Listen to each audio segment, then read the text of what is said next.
नमस्कार सभी को। तो हम जो है आपका एक क्लास स्टार्ट करेंगे नेशनल एजुकेशन पॉलिसी 2020। अब नेशनल एजुकेशन पॉलिसी 2020 आई क्यों, आपसे पूछ सकता है। तो आप बताइएगा कि सर 1986 की जो पॉलिसी थी जिसको संशोधन किया गया बाद में संशोधन किया गया 1992 में, 1992 में। तो बस एक मिनट रुकिए।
Sorry for interruption.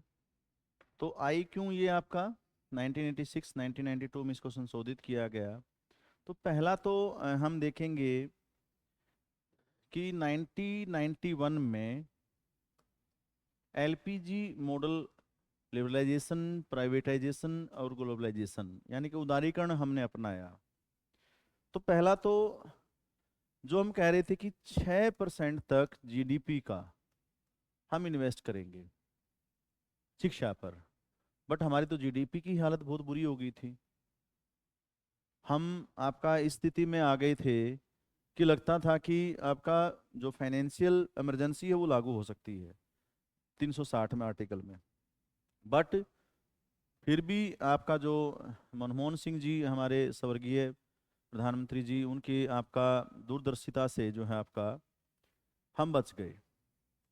और भारत ने जो मॉडल अपनाया एलपीजी मॉडल, तो उसके बाद संसार काफ़ी तेज़ी से बदला। तो पहला तो फाइनेंशियल क्राइसिस, हमारे पास इतना धन नहीं था। दूसरा, जो तेजी से चीज़ें बदल रही थी, अब नई नई प्रॉब्लम्स हमारे सामने आ गई थी। मशीनीकरण आ गया था, तो हमारे पास स्किल्ड पॉपुलेशन का भाव था। आपका बिग डेटा था, मशीन लर्निंग थी, ये चीज़ें धीरे धीरे आ रही थी। उसके साथ साथ में बहुत सारी नई नई समस्याएं, जैसे आपका क्लाइमेट चेंज जिसका हम सामना कर रहे थे। तो बहुत सारी चीज़ें हमारे सामने आ रही थी। नया फाइनेंशियल सिस्टम हमारे सामने आ गया था, नए ट्रेड रूट हमारे सामने आ गए थे, ट्रेड एंड कॉमर्स में बहुत डाइवर्सिफाई चेंज आ गया था।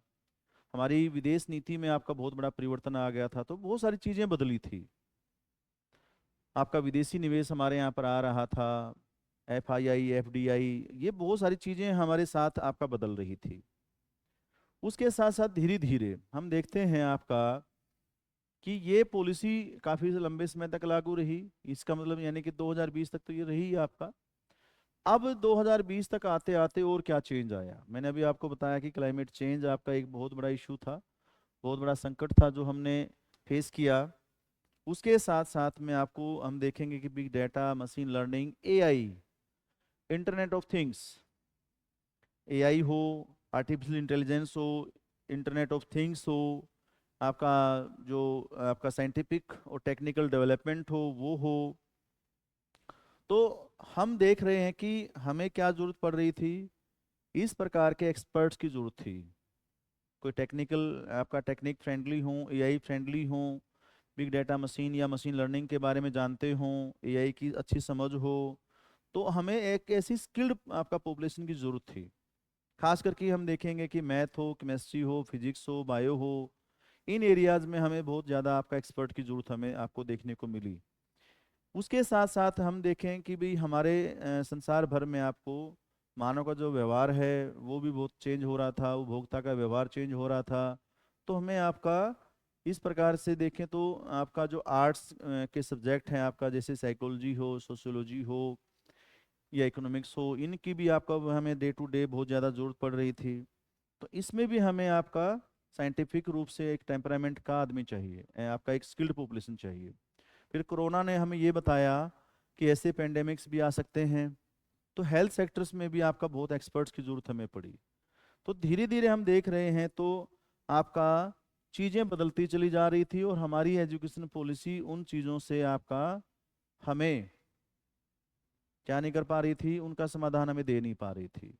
तो ऐसे में जब वर्ल्ड चेंज हो रहा था, चीज़ें चेंज हो रही थी, अब रोबोटिक्स वगैरह आ चुकी थी, तो हम देख रहे हैं कि काम रोबोट ही कर रहे हैं, तो फिर हमें चेंज की ज़रूरत थी।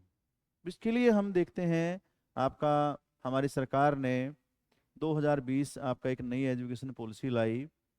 अब उस एजुकेशन पॉलिसी में सबसे इम्पोर्टेंट क्या था, हमने आपको देखा कि भी भारत जो है आपका एक ऐसी भूमि है जहाँ पर सैक्रामेंट संस्कारों को बहुत प्राथमिकता दी जाती है, प्राचीन ज्ञान को बहुत प्राथमिकता दी जाती है, उसके साथ साथ हमारी इंटेलिजेंस विजडम को बहुत प्राथमिकता दी जाती है, सत्य को बहुत प्राथमिकता दी जाती है, ट्रुथ। तो सबसे पहले हम देखेंगे कि हम आपका चाहे सत्य हो यानी ट्रुथ, नॉलेज और बुद्धि यानी विजडम, प्रज्ञा, इन तीन चीजों को फोकस किया गया है हमारी नई एजुकेशन पॉलिसी में। ट्रूथ, नॉलेज एंड विजडम, तो तीन चीजों को आपका हमारे यहाँ पर फोकस किया गया है। इसको जो है आपका हम देखेंगे हमारी नई एजुकेशन पॉलिसी में। तो ये आपका पॉलिसी इसलिए लाई गई इनको चेंज करने के लिए, इन चीज़ों को बदलने के लिए, ताकि इन चीज़ों को हम समझ पाएँ जो कि जो इससे पहले वाले एजुकेशन पॉलिसी थी वो हमें समझा नहीं पा रही थी। उद्देश्य क्या है, विजन क्या है? विजन क्या है? तो एक ऐसे नागरिक बनाना जो इन चीज़ों की बेसिक आपका नॉलेज रखते हों, भारत के प्रति प्यार करते हों, जिनके अंदर मोरलिटी हो, सेक्रामेंट हो, संस्कार हो, ट्रूथ हो, विजडम हो। तो ये आपको एक विजन है इस पॉलिसी का। अब आपका फंडामेंटल प्रिंसिपल्स क्या हैं इस पॉलिसी के? अगर हम फंडामेंटल प्रिंसिपल्स देखें तो पहला है recognising, identifying and fostering the unique capabilities of each student, promote each student holistic development, यानी कि प्रत्येक स्टूडेंट की कुछ विशेषताएं, कुछ एबिलिटीज जो आपका each student, each and every each student has some basic instinct knowledge या आपका कैपेबिलिटीज हम कह सकते हैं। तो प्रत्येक स्टूडेंट की कुछ विशेषताएं होती हैं, कुछ कैपेबिलिटीज होती हैं। सबसे पहले उनकी जो योग्यताएं हैं, कैपेबिलिटीज हैं, योग्यताएं हैं, अक्षमताएं हैं, एबिलिटीज एंड कैपेबिलिटीज, उनको उभारना। ये काम कौन करेगा? आप जब टीचर बन जाएंगे तो आप करेंगे। तो ये आपकी ड्यूटी दी गई है। उसका होलिस्टिक डेवलपमेंट हो, ओवरऑल डेवलपमेंट, जिसको हम कहते हैं हिंदी में सर्वांगीण विकास, उसका मानसिक विकास आप करेंगे। शारीरिक विकास कैसे हो? तो फिजिकल का टीचर लगाया गया है। उसका आध्यात्मिक विकास कैसे हो? तो मोरल एजुकेशन के लिए आपको टीचर लगाया गया है, मोरल एजुकेशन को करिकुलम में डाला गया है। तो ये आपको उसका इमोशनल डेवलपमेंट कैसे हो? तो टीचर हैं आपका, उसके लिए आपको बीएड पढ़ाई जाती है, टीचिंग साइकोलॉजी, पेडागोजी, ये आपको पढ़ाया जाता है। तो आपकी ड्यूटी है। बट मेन प्रॉब्लम कहाँ आती है कि हम बीएड कर लेते हैं, अधिकतर लोग तो बीएड बिना जाए कर लेते हैं। इसलिए वो नई एजुकेशन आपको, सॉरी नई मैं बोल रहा हूँ, तो राष्ट्रीय एजुकेशन पॉलिसी एनईपी हम बोलेंगे, एनईपी 2020 में जो चीजें बताई गई हैं उसको पूरा करने में भी असमर्थ हो सकते हैं अगर आप गए ही नहीं तो कॉलेज में। उसके बाद to achieving foundational literacy and numeracy by all student by grade 3। आप सबसे बड़ी क्लास 3 तक हम देखते हैं, 3 क्या 4 5 भी देख सकते हैं, बच्चे को बेसिक एडिशन, सब्सट्रैक्शन या लैंग्वेज, जिसको हम राइट एंड लर्न या स्पीक, उसको ना तो बोल पाता ना लिख पाता। अब जब बच्चा क्लास 3 तक बेसिक न्यूमेरेसी जो मैथ की बेसिक चीजें हैं, जिसको हम जोड़ घटा गुणा भाग कहते हैं, वो नहीं कर पाता। तो इसको करना है। इसको क्यों शामिल किया गया है? क्योंकि सर्वे में पाया गया कि 5 करोड़ से ज्यादा बच्चे ऐसे थे स्कूलों में जो आपका बिल्कुल बेसिक, जो आपका अंक गणित वगैरह होता है, संख्या का ज्ञान होता है, अक्षरों का ज्ञान होता है, उसको नहीं जान पा रहे थे। एक बहुत बड़ी संख्या थी। अगर ऐसे बच्चे आगे जा करके 10th 12th या आगे करते तो फिर वो क्या हमारे देश को योगदान दे पाते? तो एक बहुत बड़ा चैलेंज है। ये आज भी है, ऐसा नहीं कि आज ये आपका समाप्त हो गया है। खास करके प्राइमरी स्कूल के लेवल पर ये एक बहुत बड़ा चैलेंज है जिसको दूर किया जाना चाहिए। तो अब एक सबसे बड़ी समस्या है कि हम बच्चों को घेरने का काम करते हैं। ड्यूटी लगा दी गई है, सारे के सारे स्कूल के टीचर सेंसस में चले गए हैं, माँ बाप गवर्नमेंट स्कूल की तरफ क्यों भेजेंगे? तो एक बहुत बड़ा चैलेंज है हमारे लिए, टीचर जो है आपका किस तरह बच्चों को पढ़ाएं। और दूसरा चैलेंज ये भी है कि टीचर बहुत सारे, मैं सब तो नहीं कह सकता, बहुत सारे लोग ऐसे भी होते हैं जो पढ़ाते भी नहीं हैं, और बहुत सारे पढ़ाते भी हैं, ऐसा नहीं कि नहीं पढ़ाते। बहुत बड़ी संख्या पढ़ाने वालों की, तो माँ बाप घर पर ध्यान नहीं देते हैं, उनको लगता है कि सारा काम टीचर ही करेंगे। तो दोनों तरफ जो है आपका एक प्रॉब्लम है। तो ऐसे में कैसे किया जाए, ये एक बहुत बड़ा चैलेंज है हमारे लिए। No hard separation. अब पहले क्या होता था, आर्ट, फिर साइंस, कॉमर्स, ऐसे स्ट्रीम्स थी। आर्ट वाला यहाँ नहीं, ये वाला यहाँ नहीं, जो जहाँ है वो वहीं। अब बहुत सारे बच्चे ऐसे होते थे कि जो आर्ट्स में हैं, जिनको कॉमर्स के सब्जेक्ट बहुत अच्छे लगते हैं, या फिर उनका डेवलपमेंट ज़्यादा हो सकता है, प्रोफेशनल आपका एबिलिटीज उनके अंदर ज़्यादा है, वो सीख सकता था। बट सेपरेशन इतना ज़्यादा था कि वो सीख ही नहीं पा रहा था। तो अब ये सेपरेशन समाप्त कर दिया गया है। तो आर्ट्स का बच्चा साइंस के सब्जेक्ट भी आर्ट्स के साथ ले सकता है। तो ये आपका सेपरेशन समाप्त किया गया है। उसके साथ साथ जो करिकुलम है आपका, मैंने अभी बताया, तो उसका सेपरेशन समाप्त किया गया है, और एक्स्ट्रा करिकुलर एक्टिविटीज़ पर फोकस किया गया है। अब ये एक्स्ट्रा करिकुलर एक्टिविटीज़ क्या होती है, तो उसके लिए हम सबसे पहले 3 चीज़ें जानेंगे। कि सबसे पहले जो आपका करिकुलर एक्टिविटीज़ क्या होती हैं। पहला हम देखेंगे करिकुलर एक्टिविटीज़। करिकुलर एक्टिविटीज़ क्या हैं? यानी कि आपका जो पाठ्यक्रम है, आपका जो सिलेबस है, उससे रिलेटेड। जैसे आप 9th में गए, 10th में गए, 11th में गए, 12th में गए, या जो आपका उससे पहले की क्लासेस में आप जो पढ़ा रहे हैं, तो उसमें क्या है कि कोर करिकुलम इसको कहते हैं हम। तो हमारा जो कोर आपका है, कोर करिकुलम आप इसको कहेंगे। बिल्कुल जो पाठ्यक्रम है, जो बुक हमें निश्चित की गई कि 9th क्लास की ये बुक है, 10th की ये है, 11th की ये है, 8th की ये हैं, तो वो हमें पढ़ानी है। उसको हमें पढ़ाना है mandatory classroom based academic studies. Class में जो हम पढ़ा रहे हैं, डेली गए हमारे पीरियड असाइन होते हैं, हम जाएंगे वहाँ पढ़ाएंगे, और हमारा जो सिलेबस हम उसको पूरा कराएंगे। तो इसको हम कहेंगे करिकुलर एक्टिविटीज।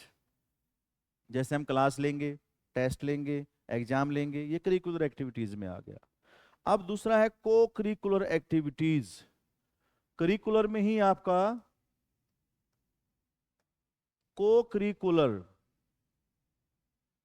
एक्टिविटीज, को करिकुलर एक्टिविटीज। अब जैसे साइंस है, आप पढ़ा रहे हैं, तो कई बार आपने देखा कि जैसे अभी आपका बच्चों के लिए पूरे राष्ट्र का नेशनल आपका एक साइंस फेस्ट लगा सोनीपत के पास राई में पिछले साल। तो बच्चे गए वहाँ, जा करके बच्चों ने बहुत सारी चीज़ें सीखी, बहुत सारी आपका चीज़ें बनाई, बहुत सारे मॉडल्स, बहुत सारे चार्ट वो डेवलप किए वहाँ जा करके सीख करके आए। तो ये क्या है आपका, जो हम पाठ्यक्रम सीख रहे हैं, जो हम पाठ्यक्रम सीख रहे हैं, उसी का प्रैक्टिकल, उसी का हम क्या कर रहे हैं, प्रैक्टिकल कर रहे हैं। जो रोबोटिक्स हम पढ़ रहे हैं, रोबोट बनाना, कोई ऐसी आपका एग्जीबिशन लगी हुई है जो रोबोटिक्स सिखा रही है, उसका एग्जीबिशन लगा तो हम वहाँ गए। जैसे हम एआई पढ़ रहे हैं, बट अभी एआई इम्पैक्ट समिट लगा था दिल्ली में, अगर आप वहाँ जाते तो आप जो है आपका उसी पढ़ाई का ही विस्तार था। तो ये एक्सटेंशन है आपका करिकुलर एक्टिविटीज का, उसी का एक्सटेंशन आप कह सकते हैं, उसी का प्रैक्टिकल आप कह सकते हैं। तो ये आपको मैंने बताया। या फिर हम कोई चीज़ जैसे स्कूल में बहुत सारी कॉलेजेस में डिबेटिंग क्लब होते हैं, या डिबेट करा दी जाए, तो डिबेट भी तो किसी टॉपिक पर होगी, तो हम उसको हम प्रैक्टिकली सीखेंगे, बातचीत करेंगे, डिस्कस करेंगे, हम सीख रहे हैं। तो ये आपका है को करिकुलर, करिकुलर, को करिकुलर, और तीसरा है एक्स्ट्रा करिकुलर एक्टिविटीज। तो ये तीसरी आपका एक्टिविटीज होती है जिसको हमें देखना है। तीसरी एक्टिविटीज है एक्स्ट्रा करिकुलर एक्टिविटीज। तो ये आपको दूसरी है आपका, इसी में एक्स्ट्रा करिकुलर में क्या होगा, जैसे स्पोर्ट्स है, डांस है, इससे आपका ओवरऑल डेवलपमेंट हो रहा है। जैसे आपका फिजिकल डेवलपमेंट हो रहा है स्पोर्ट्स से, डांस से, फिजिकल मेंटल डेवलपमेंट हो रहा है। ये आपके पर्सनल डेवलपमेंट के ऊपर फोकस करती हैं। मतलब इसमें ध्यान रखिएगा, पर्सनल डेवलपमेंट है, पर्सनल इंटरेस्ट के ऊपर आपका बातचीत होती है, पर्सनल डेवलपमेंट पर फोकस किया जाता है। इससे आपकी पर्सनैलिटी ओवरऑल डेवलप होती है कि आप ये चीज़ें कर ही रहे हैं, ये भी कर रहे हैं। तो ये आपको एक इम्पोर्टेंट है आपका। तीसरा है आपका, इसी में नेक्स्ट है मल्टी डिसिप्लिनरी। तो ये जो आपका है थोड़ा सा और पार्ट है, तो 2-3 क्लासेज में हम इसको करेंगे। तो आज के लिए आपका थैंक यू। नेक्स्ट क्लास में हम इसको पूरी तरह देखेंगे, तो बने रहिएगा। Thank you very much.